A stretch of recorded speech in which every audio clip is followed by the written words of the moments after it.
da buon collega hai aspettato che toccasse a me per tirare fuori l'argomento più spinoso. Dopo lo chiediamo pure a qualcuno. Non mi nascondo, anche perché il presidente Bauer ha tirato una bella volata a questo argomento quando ha parlato di sport per tutti oggi, quindi non una cosa ipotetica da fare chissà quando. Il professor Masala ha tenuto una bellissima lezione sull'etica, il fair play, la correttezza, la lealtà, tutto quello che riempie non solo le carte del Panathlon, ma gli statuti di XIT e di AICS. Quindi siamo già immersi in una cornice fantastica in cui l'argomento che tu tiri fuori davvero stride, davvero mette in imbarazzo.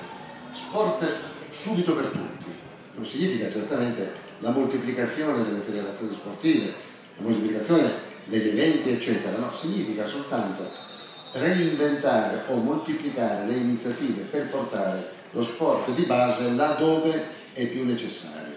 Penso al terzo mondo, alle zone di guerra, ai campi profughi, alle grandi periferie delle metropoli dove fare sport spesso è più difficile che non nel terzo mondo. Ecco, significa avere il coraggio di portare questo sport di base magari senza grandi investimenti, perché se pensate che lo sport di base può essere la corsa e il salto che non necessitano assolutamente di strutture.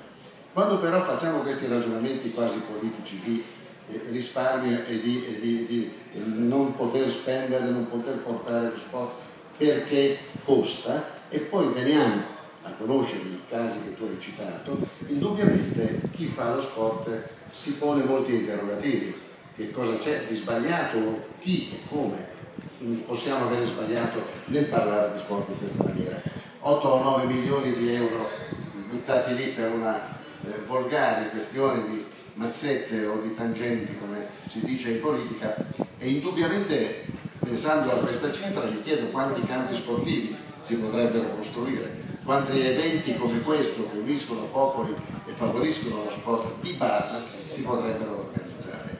E allora il grande interrogativo passa immediatamente a coloro che hanno nelle mani i destini del grande sport, penso a livello olimpico, sia per quanto riguarda il Comitato Olimpico Internazionale, ma anche i comitati nazionali possono fare molto per gettare un po' di moralizzazione nei settori dello sport che sono sempre i più ricchi, in cui sembra che l'unico valore, il valore che conti veramente, sia il valore del denaro.